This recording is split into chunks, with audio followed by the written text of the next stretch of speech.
Capítulo 3. Un siglo de historia del mercado de valores. El nivel de cotización de las acciones a principios de 1972. La cartera de acciones del inversor representará una pequeña sección transversal de esa inmensa y formidable institución conocida como mercado de valores.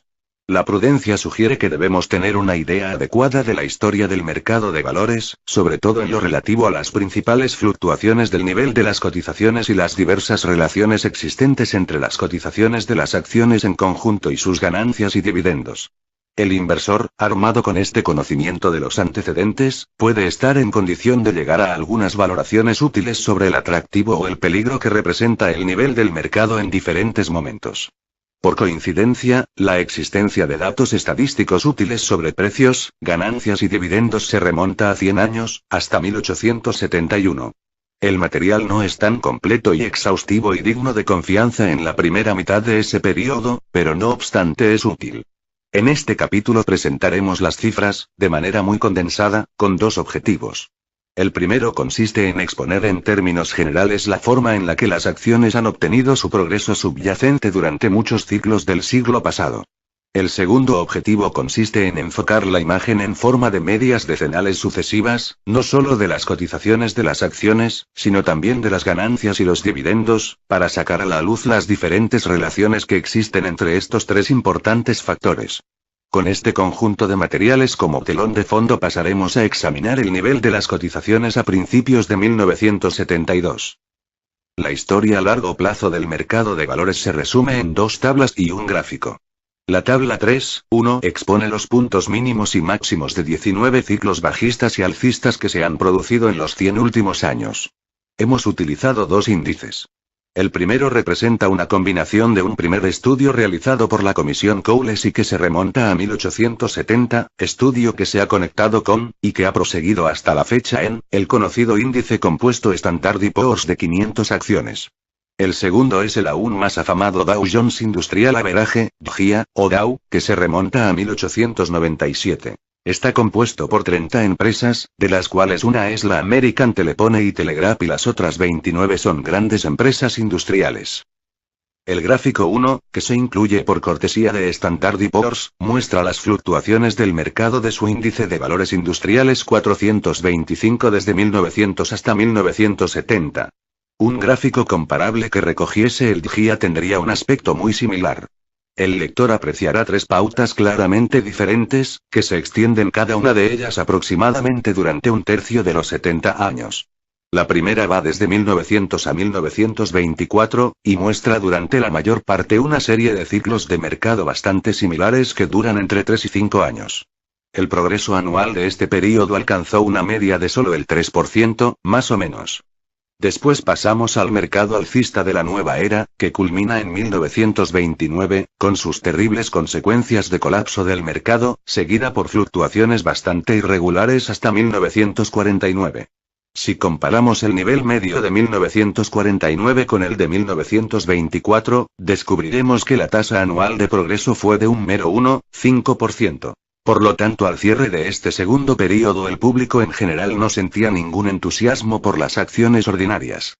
Atendiendo a la regla de los contrastes, era el momento óptimo para el principio de la mayor etapa alcista del mercado que se ha producido en nuestra historia, y que se recoge en el último tercio del gráfico. Es posible que este fenómeno haya alcanzado su culminación en diciembre de 1968, con el nivel 118 de los 425 valores industriales del Standard & Poor's, y el nivel de 108 para el índice compuesto por 500 acciones. Como muestra la tabla 3.1, entre 1949 y 1968 hubo recaídas bastante importantes, sobre todo en 1956, 1957 y en 1961, 1962, pero las recuperaciones de esas recaídas fueron tan rápidas que tales períodos deben ser denominados recesiones o retrocesos, dependiendo de las preferencias semánticas, de un único período alcista de mercado, más que ciclos de mercado independientes. Entre el nivel mínimo de 162 en el que se encontraba el Dow a mediados de 1949 y el nivel máximo de 995 en el que se encontraba a principios de 1966, el avance ha supuesto una multiplicación por un factor superior a 6 en 17 años, lo que arroja una media compuesta del 11% por año, sin incluir los dividendos de, digamos, el 3,5% anual. La subida de un índice compuesto Standard & Poor's fue algo mayor que la del DJIA. En términos reales, del 14 al 96. Esos rendimientos del 14% o superiores quedaron documentados en 1963, y posteriormente, en un estudio que recibió mucha publicidad. El estudio dio lugar a una satisfacción natural en Wall Street ante tales extraordinarios logros, y también generó la convicción, bastante ilógica y peligrosa, de que se podían esperar resultados igualmente maravillosos para las acciones en el futuro. Fueron muy pocas las personas que se inquietaron ante la idea de que la propia dimensión de la subida de valores podía indicar que se habían cargado en exceso las tintas.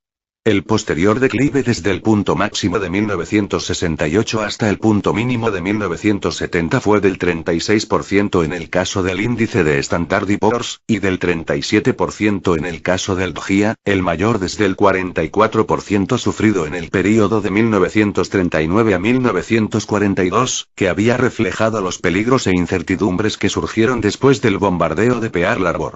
En el espectacular estilo tan característico de Wall Street, el nivel mínimo de mayo de 1970 fue seguido por una masiva y rápida recuperación en las dos medias, y por el establecimiento de un nuevo máximo histórico de los valores industriales del Standard & Poor's a principios de 1972.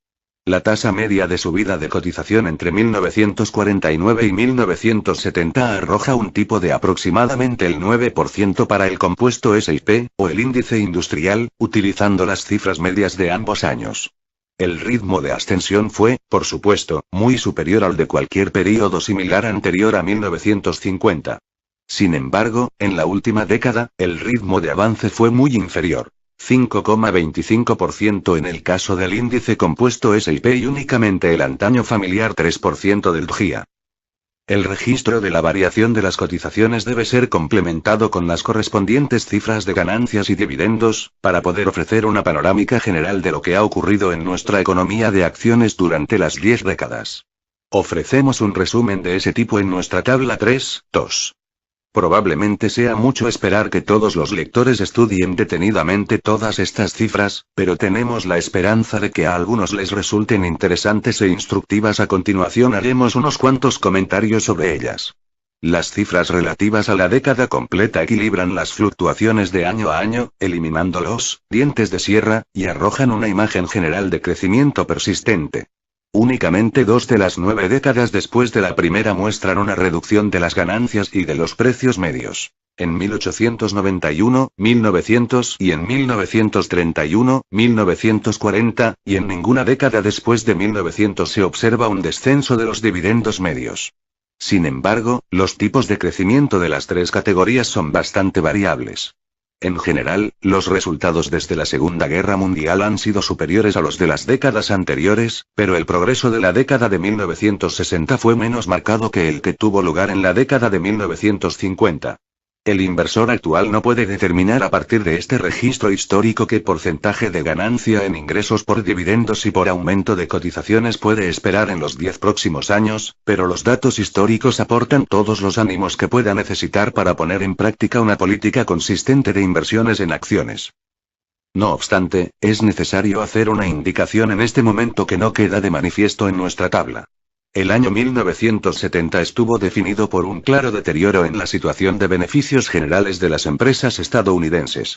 La tasa de beneficios sobre el capital invertido descendió al porcentaje más bajo desde los años de la Guerra Mundial.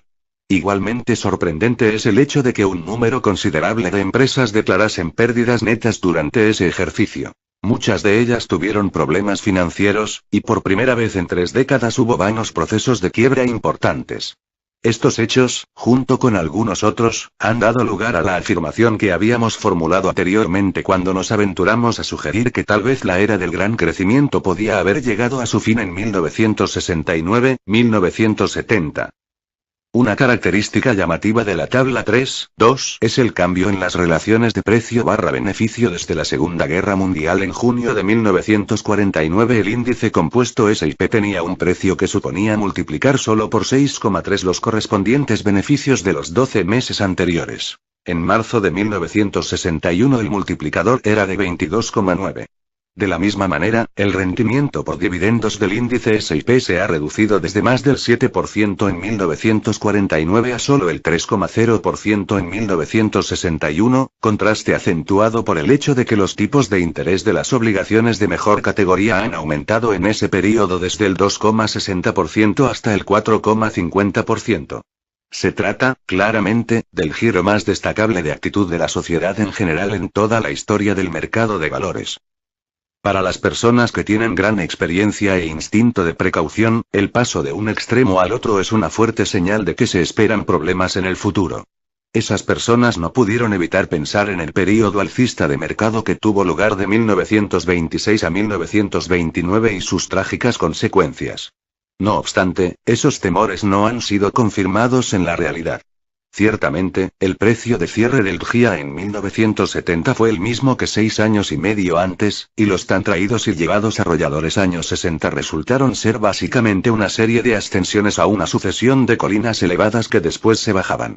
En cualquier caso, no ha ocurrido nada ni con las empresas ni con las acciones que se pueda comparar al período bajista de mercado y a la depresión de 1929-1932. El nivel del mercado de valores a principios de 1972. Teniendo ante nuestros ojos el resumen de las acciones, cotizaciones, beneficios y dividendos de todo un siglo, tratemos de extraer algunas conclusiones sobre el nivel 900 en el que se encuentra el GIA y el nivel 100 en el que se encuentra el índice compuesto S&P en enero de 1972.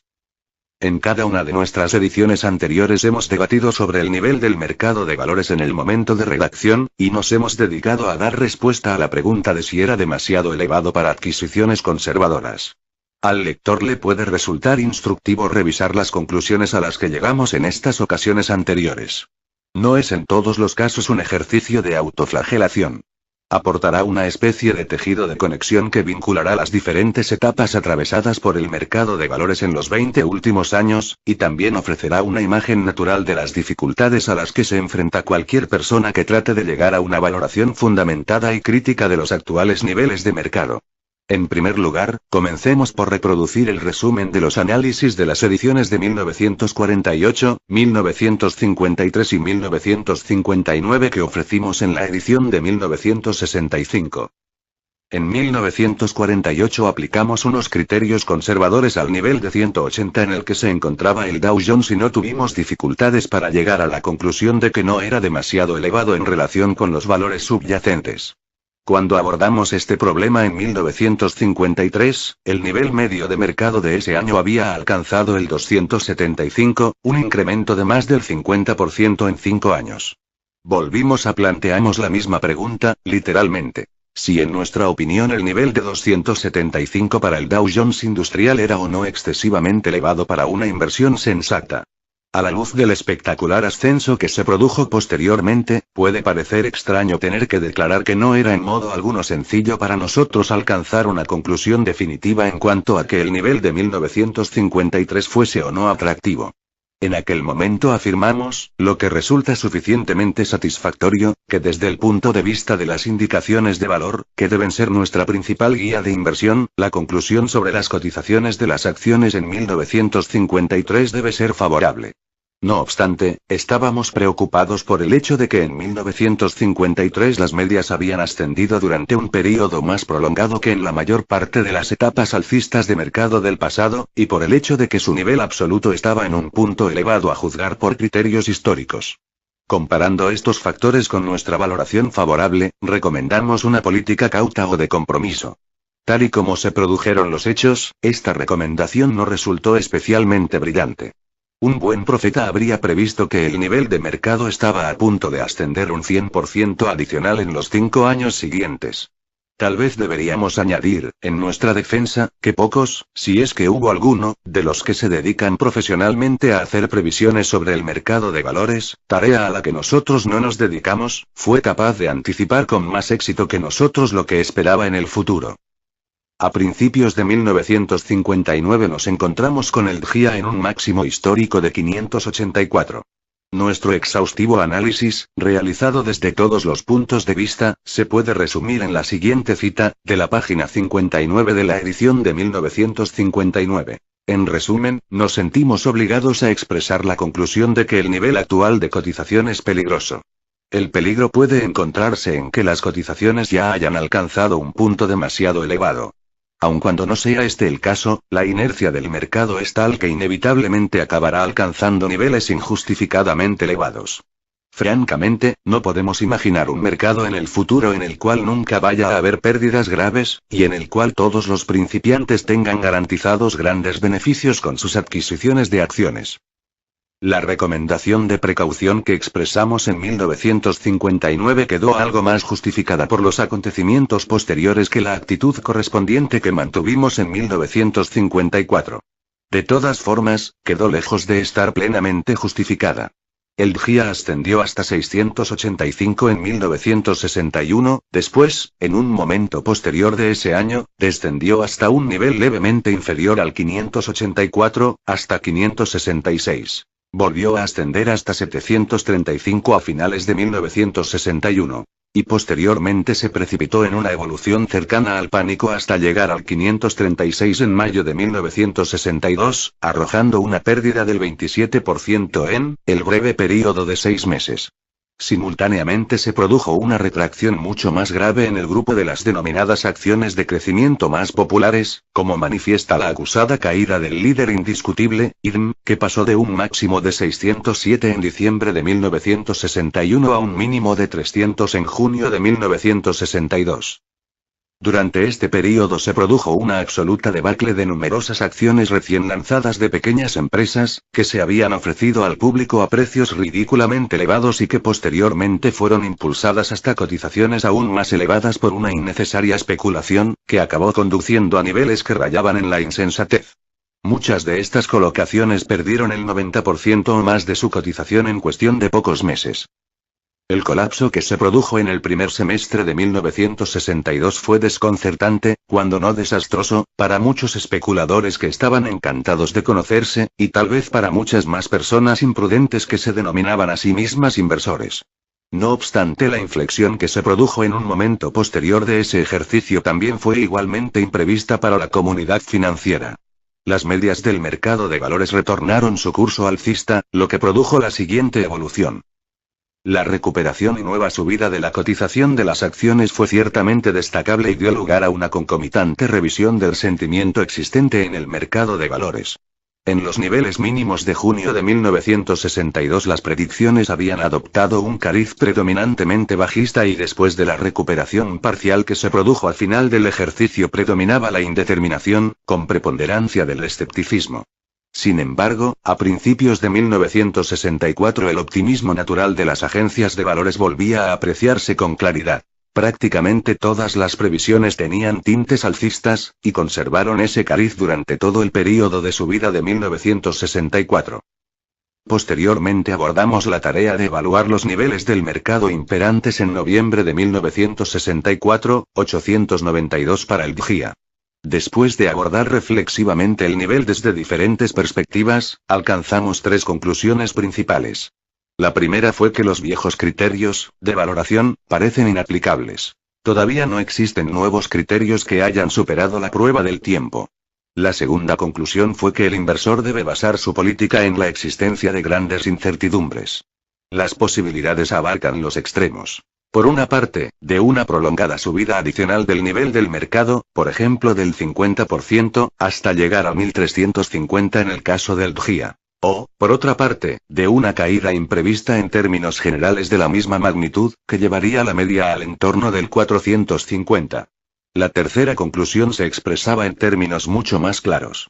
Afirmamos 10 siguiente. Dejándonos de medias tintas, si el nivel de precios de 1964 no es demasiado elevado, ¿qué precio debería alcanzarse para que pudiésemos decir que el nivel de precios es demasiado elevado? El capítulo concluía de la siguiente manera. ¿Qué curso de actuación se debe seguir? Los inversores no deberían llegar a la conclusión de que el nivel del mercado de 1964 es peligroso simplemente porque 10 han leído en este libro. Deben ponderar nuestras argumentaciones con la argumentación contraria que escucharán a la mayor parte de las personas competentes y expertas de Wall Street. Al final, todos tenemos que adoptar nuestras propias decisiones y aceptar la responsabilidad que ello entraña. Nos atrevemos a sugerir, no obstante, que si el inversor tiene dudas sobre el curso de actuación que debe seguir, debería optar por la vía de la precaución. Los principios de la inversión, tal y como se exponen en el presente, exigirían la siguiente política en las condiciones imperantes en 1964, en orden de urgencia. 1. No endeudarse para adquirir o mantener valores. 2. No incrementar la proporción de fondos destinados a acciones ordinarias. 3. Reducir la cartera de acciones cuando sea necesario para realinear su proporción hasta un máximo del 50% de la cartera total. El impuesto sobre plusvalías deberá ser abonado con el mejor talante posible y los fondos obtenidos deberán invertirse en obligaciones de la mejor calidad o ser depositados en cuentas de ahorro. Los inversores que hayan estado siguiendo durante un cierto periodo de tiempo un plan de promedio en costes monetarios digno de tal nombre pueden, en principio, optar por proseguir con sus compras periódicas sin variación o suspenderlas hasta que tengan la impresión de que el nivel de mercado ha dejado de ser peligroso. Tendríamos que aconsejar en términos bastante rotundos en contra del inicio de un nuevo plan de promedio de coste en unidades monetarias a los niveles vigentes a finales de 1964, puesto que la mayor parte de los inversores no tendrán la capacidad de resistencia para mantener dicho programa en el caso de que los resultados llegasen a ser extraordinariamente negativos poco después del inicio del plan. En esta ocasión podríamos decir que nuestras advertencias fueron ratificadas por la realidad. El DXY aumentó aproximadamente un 11% más, hasta el 995, pero después se desplomó de manera irregular hasta un punto mínimo de 632 en 1970 y acabó ese año en el nivel del 839. La misma debacle experimentaron las cotizaciones de las acciones recientemente emitidas de pequeñas empresas, literalmente con reducciones de cotización que alcanzaron el 90%, de la misma manera que había ocurrido en el receso de 1961-1962. Como se señalaba en la introducción, toda la imagen financiera se alteró, aparentemente, hacia unas perspectivas de menor entusiasmo y mayores dudas.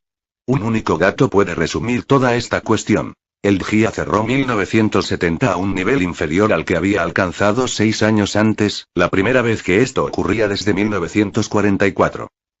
Estos fueron nuestros esfuerzos para evaluar los niveles alcanzados en el pasado, por el mercado de valores. ¿Hay algo que podamos aprender, nosotros y nuestros lectores, de todo ello?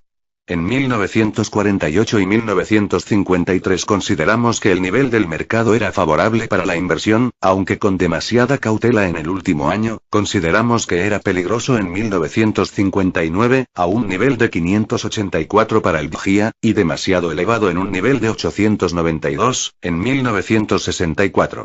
Todas estas valoraciones podrían ser defendidas incluso en la actualidad recurriendo a argumentos razonados.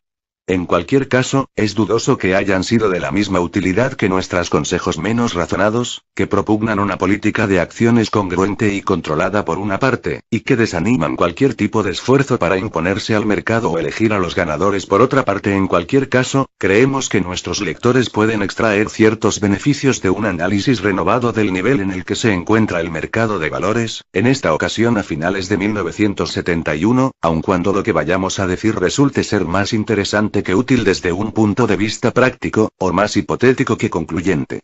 Hay una brillante afirmación al principio de la obra ética de Aristóteles que dice lo siguiente: la mente educada se distingue por no esperar más precisión que la que admite la naturaleza de la cuestión estudiada.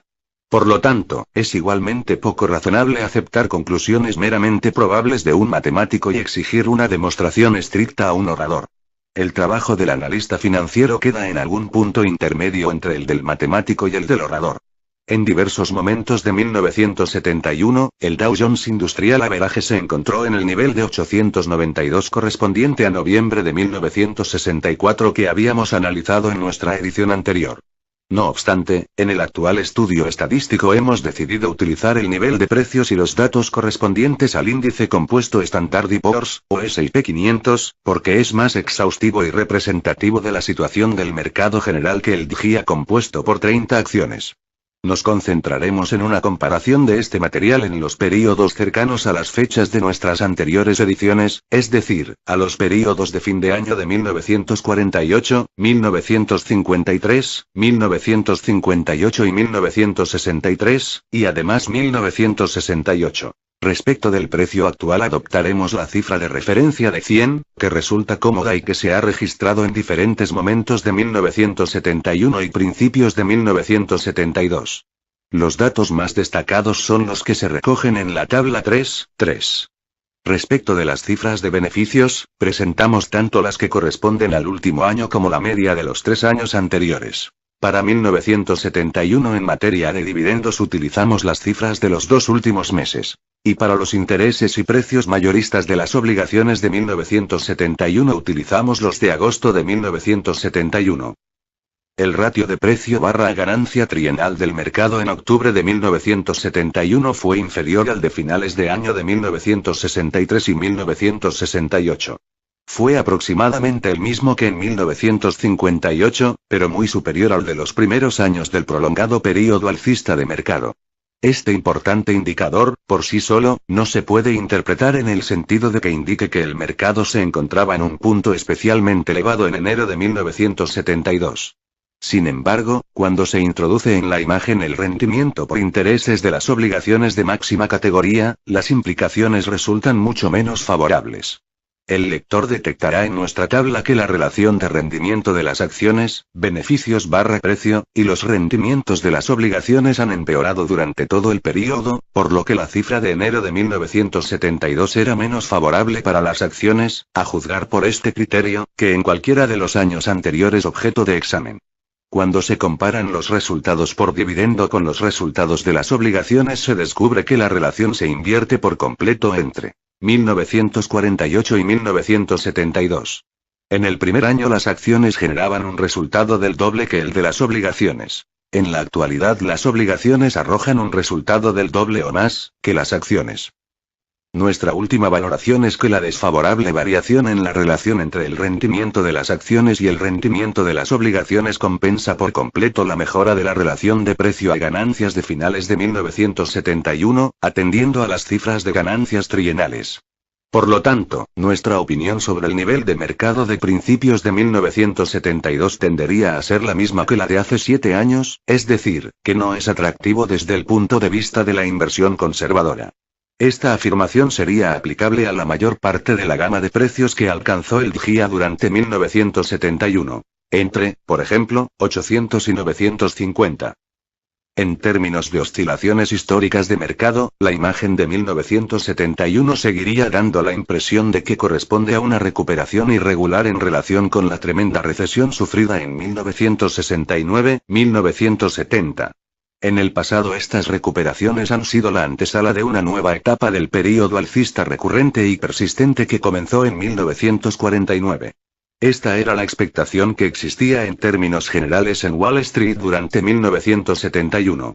Después de la terrible experiencia sufrida por los compradores públicos de ofertas de acciones de baja calificación en el ciclo 1968-1970, es demasiado pronto, en 1971, para animarse a dar otra vuelta en el tío vivo de las nuevas emisiones. Por lo tanto, ese fiable síntoma de peligro inminente en el mercado se echa en falta en la actualidad al igual que se echaba en falta en el nivel de 892 del DXY en noviembre de 1964 que analizamos en nuestra edición anterior. Técnicamente, por lo tanto, podría dar la impresión de que la perspectiva apuntaría a otra subida sustancial muy por encima del nivel del 900 en el DXY antes de que se produjese la siguiente recesión o colapso en serio. En cualquier caso, no podemos dejar ahí esa cuestión, aunque tal vez deberíamos hacerlo. Para nosotros, el desinterés que mostró el mercado a principios de 1971 por las negativas experiencias que se habían sufrido menos de un año antes es una señal inquietante. ¿Puede quedar sin castigo una despreocupación de ese calibre? Tenemos la impresión de que el inversor debería prepararse para una época difícil, tal vez en forma de una rápida repetición del declive de 1969, 1970, o tal vez en forma de otra racha alcista en el mercado seguida por un colapso aún más catastrófico. ¿Qué curso de actuación se debe seguir? Vuelva a leer lo que dijimos en la última edición, que se reproduce en las páginas 94, 95. Esta es nuestra impresión al mismo nivel de precio, por ejemplo 900, para el día a principios de 1972, al igual que lo era a finales de 1964. Comentario al capítulo 3. Uno ha de tener mucho cuidado si no sabe a dónde va, ya que es posible que no logre llegar allí. Yogi Berra. Pamplinas alcistas. En este capítulo Graham pone de manifiesto hasta qué punto puede ser profético. Examina los 2 años siguientes, previendo el catastrófico período bajista de mercado de 1973-1974, en el que las acciones estadounidenses perdieron el 37% de su valor. También fija su mirada en un futuro que estaba a más de 2 décadas de distancia, exponiendo los argumentos de los gurús de mercado y de los éxitos de ventas editoriales que ni siquiera estaban en el horizonte de su vida. El núcleo de la argumentación de Graham es que el inversor inteligente nunca debe prever el futuro exclusivamente mediante una extrapolación del pasado. Por desgracia, ese es exactamente el error que cometieron un enterado detrás de otro en la década de 1990. Una sucesión de libros que proclamaban períodos alcistas en el mercado siguieron a la obra del profesor de finanzas de Wharton, Jeremy Siegel, titulada Stocks for the Long Run, 1994, y culminaron, en un alocado crescendo, con Dow 36.000, de James Glassman y Kevin Bassett, Dow 40.000, de David Elias, y Dow 100.000, de Charles Carleck, todos ellos publicados en 1999. Los pronosticadores afirmaban que las acciones habían tenido una rentabilidad anual media del 7% después de la inflación desde 1802. Por lo tanto, concluían, eso es lo que los inversores deberían esperar en el futuro. Algunos defensores de estas teorías alcistas fueron aún más allá. Como las acciones siempre habían tenido mejores resultados que las obligaciones a lo largo de cualquier periodo de tiempo que hubiese tenido una duración mínima de 30 años, las acciones tenían que ser, por naturaleza, intrínsecamente menos arriesgadas que las obligaciones o incluso que el dinero en metálico depositado en el banco. Además, si es posible eliminar el riesgo de la propiedad de acciones simplemente poseyéndolas durante un periodo suficientemente prolongado, ¿qué motivo hay para preocuparse por el precio que se paga inicialmente por esas acciones? Para averiguar los motivos, lea el recuadro de la página 103. En 1999 y principios de 2000, la palabrería y las pamplinas que se decían sobre el mercado y su alza infinita eran omnipresentes. El 7 de diciembre de 1999 Kevin Landis, gestor de cartera de los fondos de inversión First Stand, apareció en el programa Moneyline emitido por la CNN. Cuando se le preguntó si las acciones de telecomunicaciones inalámbricas estaban sobrevaloradas, con muchas de ellas negociando a múltiplos infinitos de sus ganancias, Landis dio la respuesta que tenía preparada. No es una locura, replicó. Observe el crecimiento en estado puro, el valor absoluto del crecimiento. Es enorme. El 18 de enero de 2000, Robert Froelich, director jefe de estrategia de Kemper Funds, declaró lo siguiente en el Wall Street Journal. Es un nuevo orden mundial. Hay personas que descartan a las empresas adecuadas, que tienen a las personas adecuadas en los puestos adecuados con la visión adecuada porque la cotización de sus acciones es demasiado elevada. Ese es el peor error que un inversionista puede cometer. En el número del 10 de abril de 2000 de Business Week, Jeffrey M. Applegate, que en aquel momento era jefe de estrategia de Lehman Brothers, formuló la siguiente pregunta retórica. ¿Es más arriesgado el mercado de valores en la actualidad que hace 2 años, simplemente porque las cotizaciones son más elevadas? La respuesta es no. Pues mire usted por dónde, la respuesta es sí. Siempre ha sido así. Siempre lo será. Cuando Graham preguntaba, ¿puede esta despreocupación quedar sin castigo? Era consciente de que la respuesta eterna a esa pregunta es no. Como un dios griego lleno de ira, el mercado de valores destrozó a todos los que habían llegado a creer que los elevados rendimientos de finales de la década de 1990 eran una especie de derecho divino. Simplemente hay que examinar a la luz de la realidad las previsiones realizadas por Landis, Froelich y Aplegate. Desde 2000 hasta 2002, la más estable de las acciones inalámbricas preferidas de Landis, Nokia, perdió únicamente el 67%, mientras que la peor Winstar Communications, perdió el 99,9%. Las acciones favoritas de Froelich, Cisco Systems y Motorola, habían sufrido una pérdida de más del 70% para finales de 2002. Los inversores perdieron más de $400.000 millones únicamente con Cisco, lo que supone una cifra superior a la producción económica anual de Hong Kong, Israel, Kuwait y Singapur juntos. En abril de 2000, cuando Aplegate planteó su pregunta retórica, el Dow Jones Industrials se encontraba a 11.187. El Nasdaq Composite Index se encontraba en 4.446. Para finales de 2002, el Dow se arrastraba al nivel del 8.300, mientras que el Nasdaq se había ido apagando, hasta llegar aproximadamente al 1.300, eliminando todas las ganancias que había obtenido en los 6 últimos años. Supervivencia de los mejor cebados. Había un defecto fatal en el argumento de que las acciones siempre habían sido mejores a largo plazo que las obligaciones. No existían cifras dignas de confianza correspondientes a lo que había ocurrido antes de 1871. Los índices utilizados para representar los primeros rendimientos generados por el mercado de valores de Estados Unidos contienen únicamente 7 acciones. Sin embargo, en el año 1800 ya existían unas 300 sociedades en Estados Unidos, muchas de ellas participantes en los equivalentes jeffersonianos de Internet. Canales y barreras de portazo de madera. La mayor parte de ellas quebraron, y sus inversores perdieron hasta la camisa. Sin embargo, los índices de acciones pasan por alto a todas las empresas que quebraron en aquellos primeros años, un problema que se conoce técnicamente como predisposición de supervivencia. Por lo tanto, estos índices sobrevaloran exageradísimamente los resultados obtenidos por los inversores de la vida real que carecieron de las perfectas dotes adivinatorias para saber exactamente cuáles eran las 7 empresas de las cuales había que comprar acciones. Un escaso puñado de sociedades, incluido el Bank of New York y JP Morgan Chase, han prosperado continuamente desde la década de 1790. Sin embargo, por cada uno de tales milagrosos supervivientes ha habido miles de desastres financieros como el Dismal Swamp Canal Co., la Pennsylvania Cultivation of Vines Co. y la Snickers Gap Tumpike Co. Todas ellas omitidas de los índices históricos de acciones. Los datos de Jeremy Siegel muestran que, después de la inflación, desde 1802 hasta 1870, las acciones ganaron el 7,0% al año, las obligaciones el 4,8% y el dinero en metálico el 5,1%. Sin embargo, el Roy Dixon y sus colegas de la London Business School estiman que los rendimientos de las acciones antes de 1871 están sobrevalorados por lo menos en 2 puntos porcentuales al año. En el mundo real, por lo tanto, las acciones no consiguieron mejores resultados que el dinero en metálico y las obligaciones, y es posible que incluso lograsen unos resultados peores. Cualquier persona que afirme que el historial a largo plazo demuestra que está garantizado que las acciones tienen mejores resultados que las obligaciones o que el dinero en efectivo es un ignorante. Más dura será la caída. Como antídoto duradero a este tipo de pamplinas alcistas, Graham anima al inversor inteligente a plantearse algunas preguntas simples, de carácter escéptico.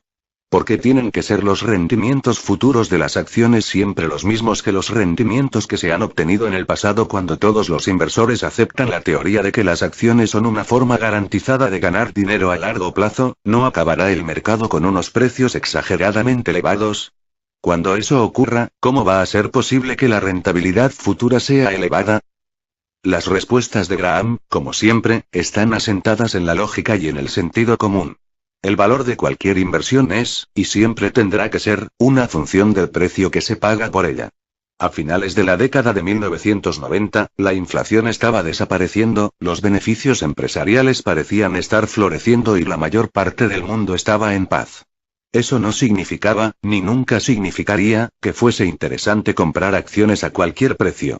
Como los beneficios que pueden generar las empresas son finitos, el precio que los inversores deberían estar dispuestos a pagar por las acciones también deben ser finitos.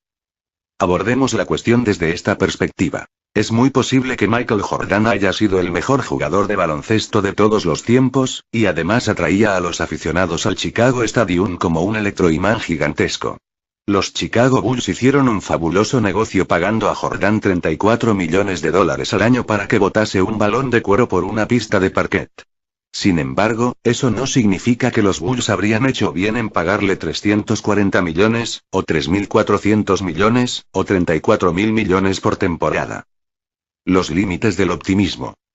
Fijarse en los rendimientos recientes del mercado cuando estos han sido muy buenos, advierte Graham, conducirá a la conclusión ilógica y peligrosa de que cabe esperar de las acciones resultados igualmente maravillosos en el futuro.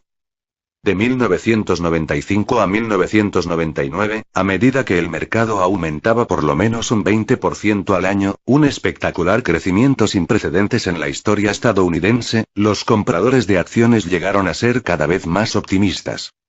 A mediados de 1998, los inversores encuestados por la Gallup Organization por encargo de la agencia de bolsa Paine-Webber esperaban que sus carteras ganasen una media de aproximadamente el 13% durante el año siguiente. Sin embargo, a principios del año 2000 su rendimiento previsto medio se había disparado hasta más del 18%. Los profesionales sofisticados tenían unas expectativas igual de alcistas, y habían incrementado sus propias hipótesis de rendimientos futuros. En el año 2001, por ejemplo, SBC Communications elevó sus previsiones de rendimiento de su plan de pensiones, que pasaron del 8,5% al 9,5%. Para 2002, el tipo medio de rendimiento previsto en los planes de pensiones de las empresas del índice de valores Standard & Poor's 500 había alcanzado un nivel de récord histórico, el 9,2%. Un rápido examen de la evolución posterior muestra las horribles consecuencias que tuvo ese exceso de entusiasmo desatado. Gallup descubrió en 2001 y 2002 que la expectativa media de rendimiento de las acciones en un año se había desplomado al 7%, aunque los inversores podían comprar las acciones a una cotización que era casi un 50% inferior a la del año 2000. Estas hipótesis desaforadas sobre las rentabilidades que podrían obtener en sus planes de pensiones acabarán costando a las empresas del índice S&P 500 un mínimo de $32.000 millones entre los años 2002 y 2004, según recientes estimaciones de Wall Street. Aunque todos los inversores saben que se supone que tienen que comprar barato y vender caro, en la práctica suelen acabar haciendo lo contrario. La advertencia que hace Graham en este capítulo es muy sencilla. Atendiendo a la regla de los contrastes, cuanto más se entusiasman los inversores con el mercado de valores a 1 largo plazo, más seguro es que se van a acabar equivocar a corto plazo. El 24 de marzo de 2000, el valor total del mercado de valores de Estados Unidos alcanzó un máximo de $14,75 billones. El 9 de octubre de 2002, solo 30 meses después, el mercado de valores total estadounidense tenía un valor de $7,34 billones, lo que supone el 50,2% menos, una pérdida de $7,41 billones. En ese periodo, muchos comentaristas del mercado adoptaron una postura sombríamente bajista, prediciendo unos rendimientos planos o incluso negativos en el mercado para los años, e incluso para las décadas, venideras. Llegado este momento, Graham plantearía una sencilla pregunta. Teniendo en cuenta los calamitosos errores cometidos por los expertos la última vez que se pusieron de acuerdo en algo, ¿por qué rayos deberían creerles ahora los inversores inteligentes? ¿Y ahora qué? En cambio, dejemos a un lado las distorsiones y pensemos en la rentabilidad futura de la forma en que lo haría Graham. El rendimiento del mercado de valores depende de 3 factores. Crecimiento real, el incremento de las ganancias y dividendos de las empresas. Crecimiento inflacionario, el aumento general de los precios en toda la economía. Crecimiento, o decrecimiento, especulativo, cualquier aumento o reducción del apetito de acciones del público inversionista.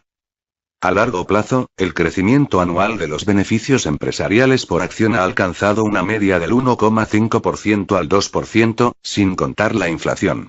A principios de 2003, la inflación rondaba el 2,4% anual. El rendimiento por dividendo de las acciones era del 1,9%. Por lo tanto, A largo plazo, eso significa que cabe razonablemente esperar que las acciones alcancen un promedio de aproximadamente el 6% de rentabilidad, o el 4% después de la inflación. Si el público inversor vuelve a actuar de manera avariciosa y vuelve a poner en órbita las acciones una vez más, esa fiebre especulativa hará que aumenten los rendimientos temporalmente. En caso de que, al contrario, los inversores actúen temerosamente, al igual que hicieron en las décadas de 1930 y 1970, los rendimientos de las acciones serán temporalmente menores. Ese es el punto en el que nos encontramos en el año 2003. Robert Shiller, un profesor de finanzas de la Universidad de Yale, afirma que Graham inspiró su método de valoración.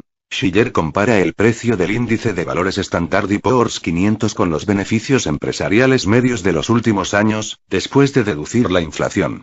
Tras un examen de los registros históricos, Shiller ha mostrado que cuando esta relación supera ampliamente el 20, el mercado suele ofrecer unos rendimientos deficientes posteriormente. Cuando queda muy por debajo de 10, las acciones suelen generar unos sustanciales beneficios tras un periodo de tiempo.